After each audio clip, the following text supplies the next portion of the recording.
Okay, so where do I even begin with this thing? Well, I almost didn't review it.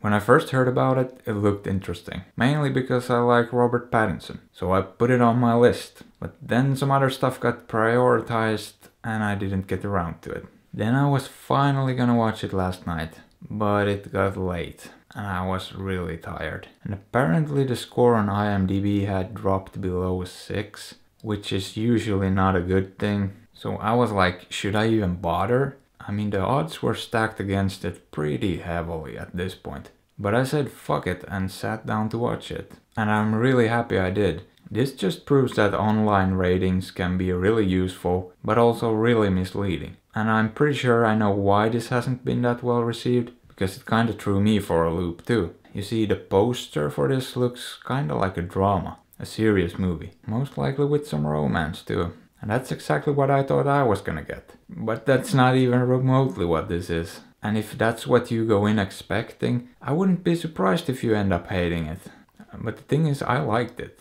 Because it's actually a comedy, but not a haha jokey joke comedy. It's a dark comedy, with a lot of kinda absurdist elements. So it's the kind of humor that you either get or you don't. And if you don't, you'll probably hate this thing. And understandably so, because if you don't like this kind of comedy, there's not much to like about this movie. The good thing is it kinda hints at what kind of movie it's gonna be, in the opening scene already. And it immediately had me interested. Then we get this kinda boring title sequence that had me thinking maybe it's not gonna be that funny after all. But the scene after that, the first real scene, pretty much confirmed that I was in for a treat here. Because this movie does everything with a straight face. It doesn't matter how subtle, ridiculous or violent the situation gets. It's played with a complete straight face. And I love it. And the amount of tiny little details here and there that made me laugh was pretty astounding. Sometimes when nothing much was happening in the movie, I just randomly thought of some dumb little thing they did earlier. And started laughing again.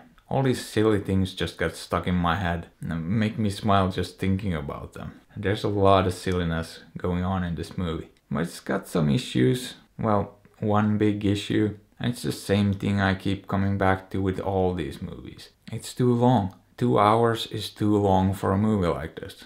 Especially the second half needed to be tightened up. Because halfway through something happens, something kinda left field that I didn't see coming. And at the time I thought it was a huge mistake. But turns out the movie still worked. Very well actually. It was still very funny. But it did start to drag a little bit.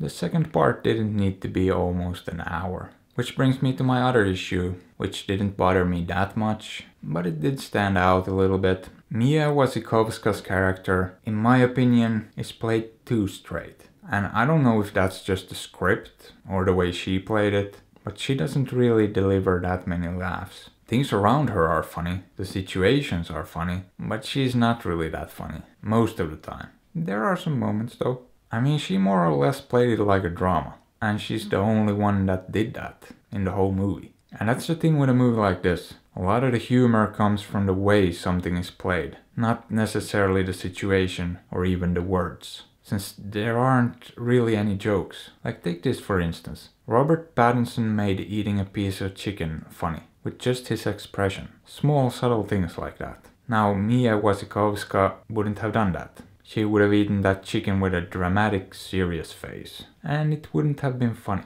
And again, I'm not sure if that's the script or her choice, but I feel like there was potential there for her to be funnier. But I mean, there were still enough laughs to keep it entertaining. So that's why it didn't really bother me that much. It's more that the potential to do something more, something even funnier, was there. And that character wasn't really fully utilized, I feel like. But still, I thought this was one of the funniest movies all year. And with a bit of trimming, it could have been really great actually. So would I recommend it? I mean, if you like dark, kinda absurd comedy, it's a must watch.